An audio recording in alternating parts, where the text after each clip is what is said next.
नमस्कार दोस्तों, इस वीडियो में पंडित जी ने बताया कि यदि आप एकादशी का व्रत करते हैं तो आपको ये 18 नियम याद रखने होंगे, तभी आपका वो व्रत सफल होगा। तो चलिए जानते हैं कौन कौन से 18 नियम हैं जो पंडित जी हमें बता रहे हैं। व्रत का सबसे पहला नियम, एकादशी व्रत का सबसे पहला नियम है कि आप जिस दिन व्रत करो उसके एक दिन पहले भक्ति का संचार इस हृदय में कर लो।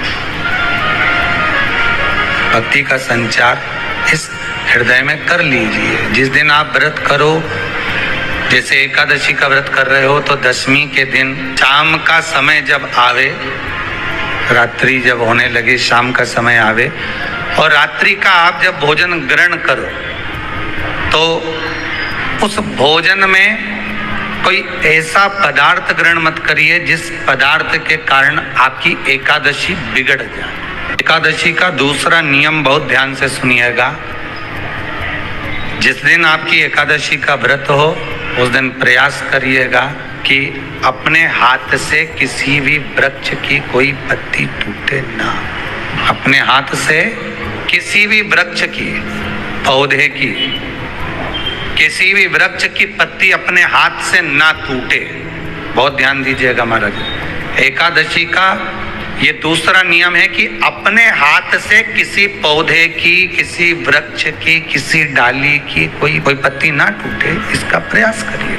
यहाँ पर तीसरे नंबर का जो, चौथे नंबर का जो उपाय बताया है, उपवास करने का जो नियम बताया, उसमें वर्णन किया एकादशी के दिन अगर आपका व्रत है तो आप भूलवश भी डब्बे में रखी हुई रोटी गाय को ना देते हुए कुछ थोड़ा सा फलहार, कोई केला, कोई सेब, जो आप खाते हो, अंगूर, पपीता, जो आप ग्रहण कर रहे हो उसका थोड़ा सा भाग आप गाय को प्रदान करो। आप गाय को दीजिए। रोटी ही दी है, डब्बे में से निकाल के ले गई, गाय आई है, रोटी देना देव मना नहीं।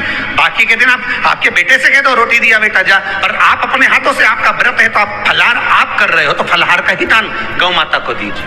पांचवा वर्णन किया चतुर्थ भाव में, बन सके जितना एकादशी के दिन भगवान का ओम नमो भगवते वासुदेवाय का जाप करें या अपने गुरु मंत्र का स्मरण करें, या जो मंत्र आपके हृदय में समाहित हो, श्री शिवाय नमस्तुभ्यम, ओम नमः शिवाय, राम कृष्ण शिव, जो मन पड़े उसका भजन करें, पर दिल से करें। जितनी देर करते बने उतना देर करें। माला पकड़ने की भी जरूरत नहीं कि माला पकड़ के बैठता हूं तो घट की जिब्या से जप लो, नहीं जी वही उतना में पूरा हो जाए, वही बहुत। पांचवा नियम कहा, जिस दिन आपका व्रत रहे किसी निंदक से बात ना करें। निंदक जानते हो, भाई दूज के दिन, दिवाली की जो भाई दूज होती है ना, होली दिवाली की जो दूज होती है, उनमें ऐसा गोबर का भाई दूज बनाते हैं और पास में एक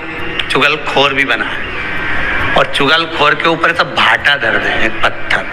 अब तुम्हारे उधर रखे कि नहीं रखे हमें नहीं मालूम रहे हो, जितने आस्था पे सुन रहे हो, पर हमारे इधर तो ऐसा रहता है, गोबर का भाई बहन बनाए और उसकी पूजन करे, उसके पास में एक गोबर का चुगल चोर भी बनाए, उसके ऊपर भाटा धर। कथा वर्णन कर रही है, निंदक से बात ना करे। मान लो किसी ने आकर आपको निंदा कर भी दी तो तुरंत सूर्य नारायण भगवान का दर्शन करें और 3 बार उनका दर्शन कर कर नेत्र बंद करें, तब जाकर वो निंदा जो अंदर गई है, अंदर पवित्रता प्रदान करेगी, तब जाकर एकादशी का व्रत लगेगा। पहले तो प्रयास करो, अगर जो निंदा करने आता है ना तो उसको उस दिन एकादशी वाले दिन दरवाजे पे लिख दो, जीव की हत्या ना करे। अगला नियम है, अपने द्वारा जीव की हत्या ना हो, प्रयास करना, किसी को कष्ट ना हो।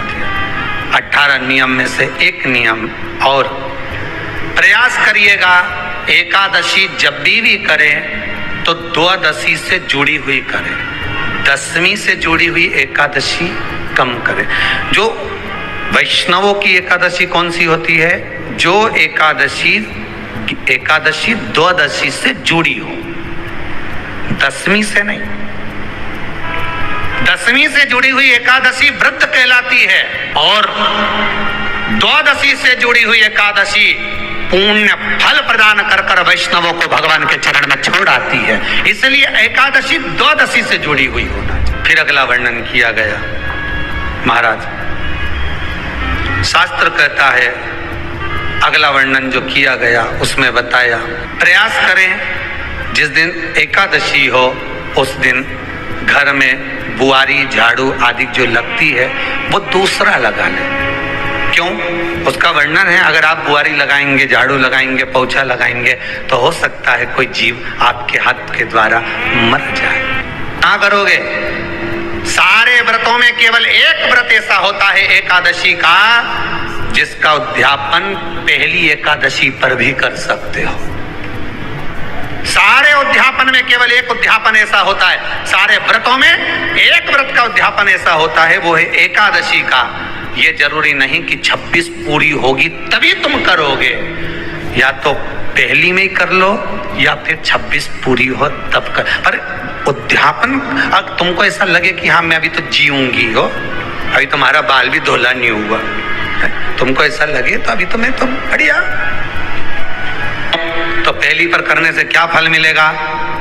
तो एकादशी की नियमावली कहती है, अगर मान लो आपने पहली एकादशी पर भी उद्यापन कर लिया, इसके बाद में जितनी एकादशी करोगे वो सारी तुम्हारे खाते में जुड़ती जाएगी। मतलब बैंक में खाता खोल लो, ठीक है? खाता खोल लिया, अब जितना कमाता जाओगा उसमें डालते जाओ, जितनी कमाई करके लाओगे उसमें जमा करते जाओ। एकादशी एक बार उद्यापन पहले में भी हो गया तो बाकी का पुण्य तुम्हारे खाते में आ जाए।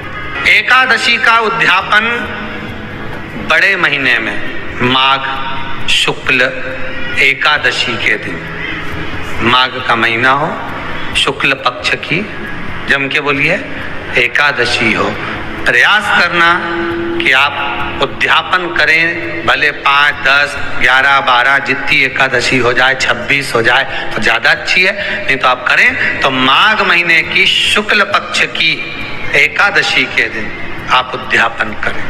प्रयास रखें, प्रयास रखें। बड़े महीने के अंतर्गत जो उद्यापन, हाँ चतुर्मास के अंतर्गत उद्यापन नहीं होता एकादशी का, बहुत ध्यान दीजिएगा महाराज। ये जो सावन भादो कुंवर कार्तिक जो 4 महीना होते हैं भगवान के शयन करने के, इसके अंतर्गत एकादशी का उद्यापन नहीं होता, और इसके अंतर्गत उद्यापन करना भी नहीं चाहिए एकादशी महाराज। एकादशी का उद्यापन माघ महीने की शुक्ल पक्ष की एकादशी के दिन आप बहुत प्रेम से आनंद के साथ करिए महाराज। परंतु एकादशी के उद्यापन में सबसे ज्यादा अगर कुछ जरूरी होता है तो 24 तरह का नैवेद्य जरूरी होता है। कितने तरह का? 24 तरह का नैवेद्य। अब आप कहोगे गुरुजी उद्यापन हम कर रहे हैं एकादशी का, तो उसमें तो फलहार का हमें नैवेद्य बनाना चाहिए। तो फिर ये पुराण के अंतर्गत स्कंद पुराण में ये चीज लिखी है कि एकादशी का जब उद्यापन करते हैं तो 24 तरह का नैवेद्य बनाकर सिद्ध करते हैं। 24 तरह का नैवेद्य जान रखना, हलवा बना लो, खीर बना लो, पूड़ी बना लो, सब्जी बना लो, पकौड़ा बना लो, भजिया बना लो, ऐसे 24 तरह का नैवेद्य अलग अलग चाहिए। पर लोग क्या करते हैं, खोपरा पाक बनवा लेते हैं 1-2 किलो और 24 जगह रख देते हैं। 24 तरह का नैवेद्य रखा जाता है। एकादशी के दिन भगवान का पूजन का पूरी तैयारी कर कर मंडल आदि बनवाकर विद्वान ब्राह्मण को बुलाकर, कर्मकांडी ब्राह्मण को बुलाकर जो भगवत सेवा में एकादशी का उद्यापन कराए, उन ब्राह्मण के चरणों को नमन कर कर, प्रणाम कर कर एकादशी का पूजन करवाइए और उस मंडल की पूजन कराकर हवन द्वादशी को कराइए। एकादशी को हवन नहीं, एकादशी के उद्यापन का जो हवन होता है वो द्वादशी। तो दोस्तों हम उम्मीद करते हैं आपको वीडियो पसंद आया। अगर वीडियो पसंद आए तो इसे लाइक करें, शेयर करें और हमारे चैनल को सब्सक्राइब करें। तभी के लिए इतना ही, अगले वीडियो में फिर मिलते हैं। तब तक के लिए श्री शिवाय नमस्तुभ्यं।